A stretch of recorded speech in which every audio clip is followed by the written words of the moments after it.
بسم اللہ الرحمن الرحیم۔ اعوذ باللہ من الشیطان الرجیم، بسم اللہ الرحمن الرحیم۔ الحمد للہ رب العالمین حمدا کثیرا کما هو اہلہ، وصلی اللہ علی محمد واہل بیت الطیبین الطاہرین۔ کتاب شرح باب ہدیہ شرح سبق نمبر 64، فصل پنجم، نبوت کے حوالے سے پانچواں درس۔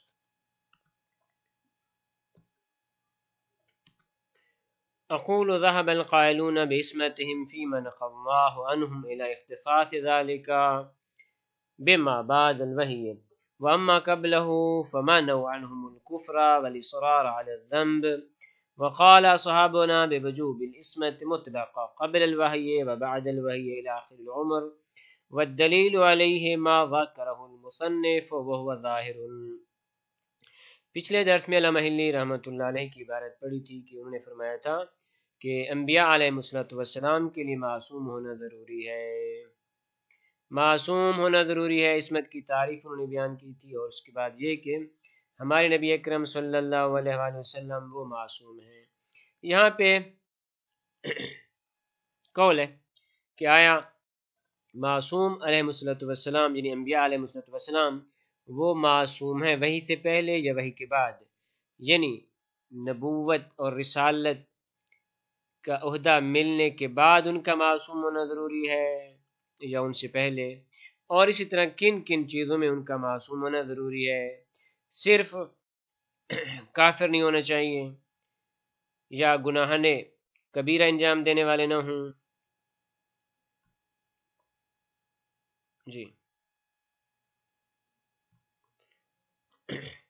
گناہان کبیرہ انجام دینے والے نہ ہوں، اسی طرح وحی سے پہلے معصوم ہوں، وحی کے بعد معصوم ہوں، وغیرہ وغیرہ۔ تو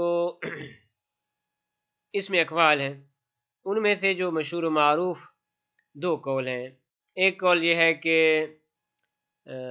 ان کا معصوم ہونا وحی کے بعد ہے، جب وحی کا سلسلہ شروع ہو جائے اس کے بعد ان کا معصوم ہونا ضروری ہے، لیکن وحی سے پہلے معصوم ہونا ضروری نہیں۔ ہاں صرف یہ کہ کافر نہیں ہونے چاہیے اور گناہ پہ مصر بھی نہ ہوں۔ اور دوسرا قول ہمارے اصحاب امامیہ، ان کا قول ہے کہ نہ مطلقاً معصوم ہونا واجب ہے، وحی سے پہلے بھی اور وحی کے بعد بھی۔ اس کی دلیل عقلی دلیل بھی ہے، نقلی دلیل بھی۔ عقلی دلیل یہ ہے کہ اگر ایک شخصیت وحی سے پہلے معصوم نہ ہو، نبی نبوت سے پہلے معصوم نہ ہو، خطا کار ہو، تو جو خطا کار اور گنہگار ہے اس کی اطاعت سے، انقیاد سے انسان کا دل متنفر ہوتا ہے کہ جس نے پہلے اتنے گناہ کیے ہیں اب مجھے کہا جائے کہ آپ اس کی اطاعت کریں، ایک یعنی طبیعت کا متنفر ہونا۔ دوسرا یہ کہ اگر ان کی اطاعت ادھر واجب قرار دی گئی ہے تو گناہ کے ان کاموں میں بھی اطاعت واجب ہو جائے گی، اور یہ کیا ہے؟ قبیح ہے، خداوند عالم قبیح افعال سے مبرہ ہے۔ آسان دلیل، اقول ذهب القائلون باسمتهم فيما نقى الله عنهم الى اختصاص ذلك بما بعد الوحی، وہ افراد کے جو معصومین علیہ السلام، معذرت جو انبیاء علیہ السلام کی عصمت کے قائل ہیں، جیسا کہ ان سے نقل کیا گیا ہے، وہ یہ ہے کہ وحی کے بعد معصوم ہوں، واما قبلہ وحی سے پہلے فمانعوا عنہم الکفر والاصرار علی الذنب، وحی سے پہلے صرف کافر نہ ہوں اور ذنب اور گناہ پہ مصر نہ ہوں۔ وقال صحابنا بوجوب العصمت مطلقا، علماء امامیہ ان کے نزدیک معصوم ہونا واجب ہے مطلقاً، مطلقاً کی وضاحت خود فرما رہے ہیں، قبل الوحی و بعدہ، قبل الوحی و بعد الوحی، وحی سے پہلے اور وحی کے بعد، الی آخر العمر، آخر عمر تک واجب ہے کہ معصوم۔ والدلیل علیہ ما ذکر المصنف، دلیل اس کی وہی ہے جو جناب مصنف نے ذکر فرمائی ہے، جیسا کہ عرض کی دو دلیلیں ہیں، ایک یہ کہ طبیعت متنفر ہوتی ہے، دوسرا یہ کہ اگر ان کی اطاعت واجب ہے تو گناہ میں بھی ان کی اطاعت واجب ہو جائے گی، وہ ظاہر۔ اور جو نقلی دلیل ہے وہ بھی مشخص ہے۔ البتہ یہاں پہ ایک سوال پیدا ہوتا ہے کہ بعض ایسے انبیاء علیہ السلام ہیں کہ جن کی طرف گناہ کی نسبت دی گئی ہے قرآن مجید میں اور روایت شریفہ میں، وَعَصَىٰ آدَمُ رَبُّهُ، یعنی جناب آدم نے عصا کا لفظ استعمال کیا گیا ہے۔ تو اس قسم کی جو روایات ہیں یا قرآنی آیات ہیں ان کے بارے میں فرماتے ہیں یہ ترک اولا پہ حمل کی گئی ہیں۔ ترک اولا یعنی ایسا کام کہ جو حرام نہیں ہے لیکن اس شخصیت سے یہ کام انجام نہ پانا بہتر تھا، اسی وجہ سے مشہور و معروف جملہ ہے کہ حسنات الابرار سیئات المقربین، ابرار کی نسبت مقربین کا درجہ زیادہ ہے۔ تو عام افراد کی جو حسنات ہیں وہ مقربین کے لیے کیا ہے؟ گناہ شمار ہوتی ہے۔ یعنی ایسا فرد کہ ماشاءاللہ جو اس درجے کا ہے کہ اسے تو نماز شب پڑھنی چاہیے، وہ صرف نماز پہ اکتفا کرتے اور چلا جاتا ہے، تو اسے کہا جاتا ہے بھی آپ گنہگار ہیں۔ تو خلاصہ یعنی انبیاء علیہ السلام سے اگر اس قسم کی کوئی نسبت دی گئی ہے تو یہ ذنب اور گناہ یہ ترک اولا ہے۔ کیوں ترک اولا پہ حمل کریں گے؟ ترک اولا پہ حمل اس بنیاد پہ کریں گے جو ابھی ہم نے ذکر کیا ہے کہ عقل یہ کہتا ہے کہ ان کو معصوم ہونا ضروری ہے، اور ادھر نقل میں یہ اگر پیش کیا گیا ہے اس قسم کی روایات یا آیات ہیں تو حتماً اس کو اسی پہ حمل کرنا پڑے گا کہ یہ ترک اولا ہے۔ البتہ اس حوالے سے اور بھی وجوہات ہیں کہ جو جناب سید مرتضیٰ رحمۃ اللہ علیہ نے اپنی کتاب تنزیہ الانبیاء میں ذکر کیا ہے۔ لذا وَأَمَّا مَا وَرَدَ فِي الْكِتَابِ الْعَزِيزِ وَالْأَخْبَارِ مِمَّا يُوهِمُ صُدُورَ الذَّنبِ عَنْهُمْ، اور یہ جو کتاب عزیز اور روایات کے اندر ذکر کیا گیا ہے کہ جس سے یہ وہم ہوتا ہے کہ انبیاء علیہ السلام سے گناہ صادر ہوتا ہے، فَمَحْمُولٌ عَلَى تَرْكِ الْأَوْلَى، ان کو حمل کیا گیا ترک اولا پہ۔ اولا یعنی اولا یہ تھا کہ ان کو بھی ترک کیا جائے۔ جمع بین ما دل العقل، کیوں جمع کرتے ہوئے بین ما دل العقل علیہ، ان ادلہ کے ساتھ کہ جو کہتی ہیں کہ ان سے گناہ صادر نہیں ہونا چاہیے، وبین صحت الناقل، اور یہ کہ بالآخر جو نقل ذکر کی گئی ہے اس کی نسبت بھی صحیح ہے۔ تو جمع کا طریقہ کار یہی ہے کہ اس کو ترک اولا پہ حمل کیا جائے۔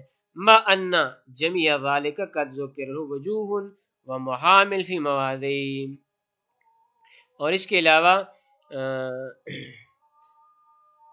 ان کے اور بھی محامل اور وجوہات ذکر کی گئی ہیں۔ ترک اولا کے علاوہ اور بھی وجوہات اور بھی چیزیں کہ جن پہ حمل کرنا چاہیے وہ بھی ذکر کی گئی فی مواضع ہی، وہ ایسی کتابوں میں جو اس حوالے سے ذکر کی گئی ہیں جیسا کہ اس کی تنزیہ الانبیاء جناب سید مرتضیٰ رحمۃ اللہ علیہ کی۔ خود فرما رہے ہیں وعلیک فی ذالک بمطالعۃ کتاب تنزیہ الانبیاء الذی رتبہ سید المرتضیٰ علم الہدیٰ الموصلی رحمہ اللہ علیہ وغیر من الکتب، اس طرح کی اور کتابیں، ولولا خوف اطالۃ لذکرنا نبذۃ من ذلک، فرماتے اگر طولانی ہو جانے کا خوف نہ ہوتا تو ہم اس کو ذکر کرتے ہیں۔ قال، چوتھی مبحث نبوت میں وہ یہ، الرابع یجب ان یکون افضل اہل زمانہ، نبی کے لیے واجب ہے کہ وہ اپنے زمانے کے تمام افراد سے افضلیت رکھتا ہو، افضل ہو۔ افضل سے کیا مراد ہے آگے آ رہا ہے، کیوں لقبح تقدیم المفضول علی الفاضل، کیا دلیل عقلی کہ مفضول کا فاضل پہ مقدم کرنا کبھی ہے، عقلاً بھی کبھی ہے، و سمعاً بھی کبھی ہے۔ قال اللہ تعالی، سمعاً کی دلیل خود پیش کر رہے ہیں، عقلاً کی دلیل پہلے پیش ہو چکی، تقدیم المفضول علی الفاضل، سمعاً کی دلیل آگے پیش کر رہے ہیں۔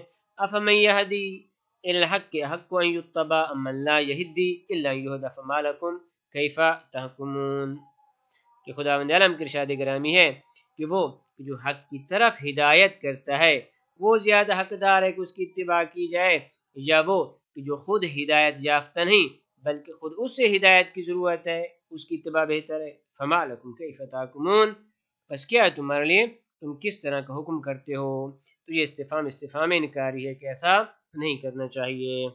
اس کی وضاحت اقولو یاجب اتصاف النبی صلی اللہ علیہ وآلہ وسلم بجمیع الکمالات والفضائل، واجب ہے کہ نبی تمام کمالات اور تمام فضائل سے متصف ہو، ویجب ان یکون فی ذلک افضل واکمل من کل واحد من اہل زمان ہے، اور واجب ہے کہ یہ شخصیت افضل ہو اور اکمل ہو ہر ایک سے کہ جو ان کے زمانے میں ان کے عصر میں رہنے والے افراد ہیں۔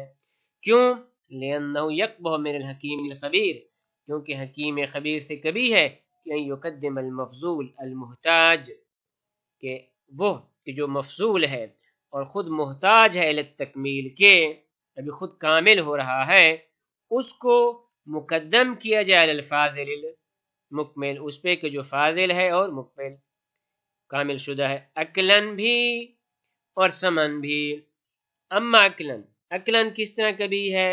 فظاہر اذ یقبح فی الشاہد، کیونکہ یہ چیز مشخص ہے کہ ان یجل مبتدئا فی الفقہ، کہ وہ کہ جو فقہ میں مبتدی کی حیثیت رکھتے ہیں، ابتدائی طالب علم ہے، اس کو مقدم کیا جائے علی ابن عباس وغیر من الفقہا، فقہا میں سے مثلا جناب ابن عباس جو باقی فقہا سے مقدم کیا جائے، عقل اس کو قبول نہیں کرتا۔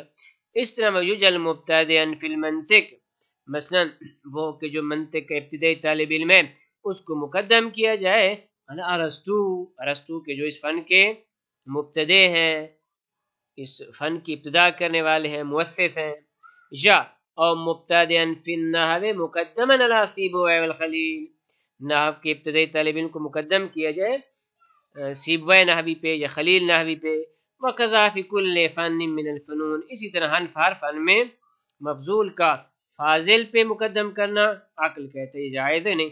واما سمن فرماتے وہی کافی ہے، فما اشار الیہ فی الآیۃ المذکورہ وغیرہ، علامہ ہلی رحمۃ اللہ علیہ نے جو آیت شریفہ میں اشارہ فرمایا ہے، اس کے علاوہ اور بھی کافی سارے ادلہ ہیں کہ جن کو ذکر کرنے کی ضرورت نہیں کیونکہ مسئلہ مشخص ہے۔ وصلی اللہ علی محمد و اہل بیتہ الطیبین الطاہرین۔